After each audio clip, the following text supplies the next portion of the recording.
Bismillahirrahmanirrahim. Salawat wa salam ala Rasulillah wa ala ahlihi ajma'in. En guise de résumé du cours en date du 25 avril, nous avons abordé 3 sujets: la cadence, la politique et les relations toxiques. Nous allons dans un premier temps comprendre ce qu'est la cadence. De manière générale, il faut savoir que la théorie ne garantit pas l'action. Le plus important, ce n'est pas de savoir ce qu'il faut faire, mais c'est de mettre en œuvre ce que l'on sait. Il y a des gens qui sont enchaînés par des addictions dont ils ne peuvent se défaire, combien même qu'ils savent quel est le bon comportement à mettre en pratique. Mais il n'empêche que la difficulté les accable. Si des changements doit y avoir, c'est dans le fait de se poser et de réfléchir à la manière de mettre concrètement nos théories et nos idéaux en œuvre. Il est nécessaire de réduire le fossé se trouvant entre nos connaissances et la mise en pratique de ces dernières. Le wird est un synonyme en français de la cadence. Il a pour signification l'ensemble des pratiques spirituelles que l'on met en action quotidiennement. Le wird est la nourriture de notre spiritualité. Il réalimente notre énergie. C'est une force et un carburant qui maintient l'engagement d'une personne. Il est important pour le croyant d'alimenter constamment son carburant, car il s'alimente en lumière et gagne sur les ténèbres. C'est une dualité qu'il est impératif à mettre en place. Il ne peut y avoir dans le cœur d'un croyant la lumière et les ténèbres en même temps, sauf, puisse Allah nous prémunir de cette catégorie de personnes, les hypocrites, en d'autres termes, la double facette, qui ont, eux, la faculté de maintenir leur beau visage par contrainte environnementale. Et donc, le wird est le thermomètre qui mesure l'intensité de notre spiritualité. Il est la boussole qui nous oriente vers nos manquements lorsque ce dernier se voit diminuer. Notez bien qu'il y a une différence entre un carburant extérieur et un carburant intérieur. Le carburant extérieur est assimilé à une mode. De manière générale, un individu s'inscrit toujours au sein d'un groupe social. C'est quelque chose de naturel.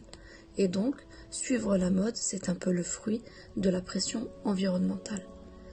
Ces pratiques, qui est conditionnée par une tendance, il n'y a rien de stable.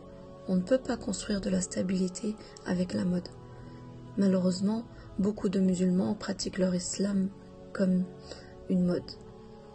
Nous devons pratiquer l'islam, nous devons pratiquer notre religiosité avec des convictions, de la stabilité, de la constance, quelle que soit l'épreuve, et non pas comme une tendance.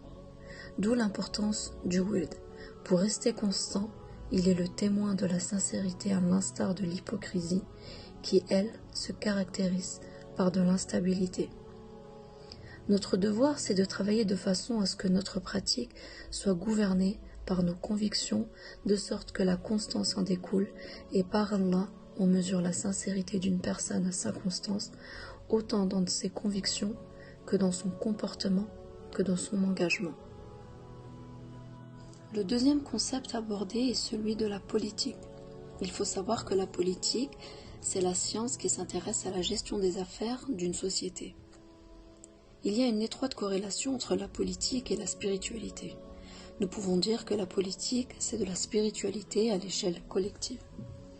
Dans ce sens, Aristote disait que le premier des politiciens, c'est l'éducateur de l'âme.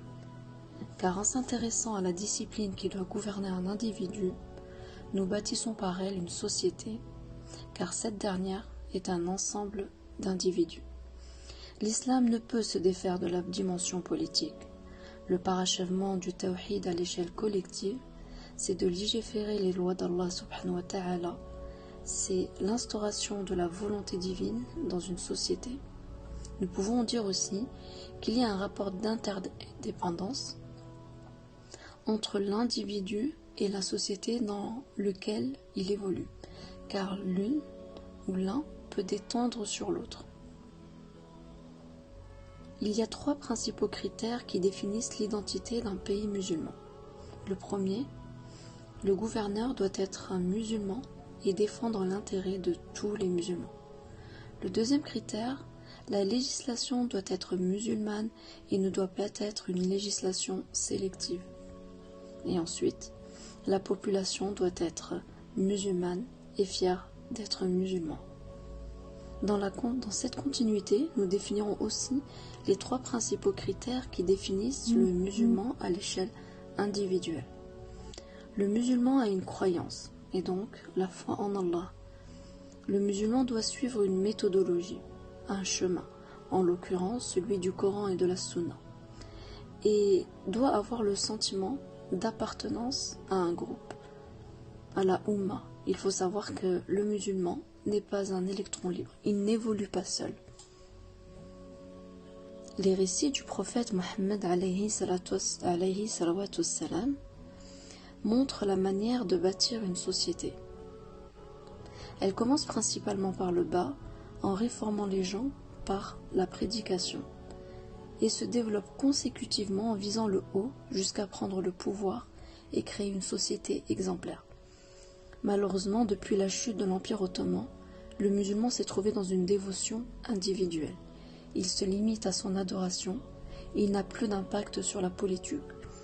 Du coup, il n'a plus cette force de changer les choses. Aujourd'hui, nous évoluons dans des sociétés majoritairement laïcisées, qui n'a d'autre but que la séparation de la religion de l'État. Elle a pour vocation de limiter l'islam à la sphère privée et faire de notre religion une culture. C'est ainsi pour conclure qu'il faut savoir que si nous occultons la politique à l'islam, c'est une partie du tawhid que nous occultons de notre cœur.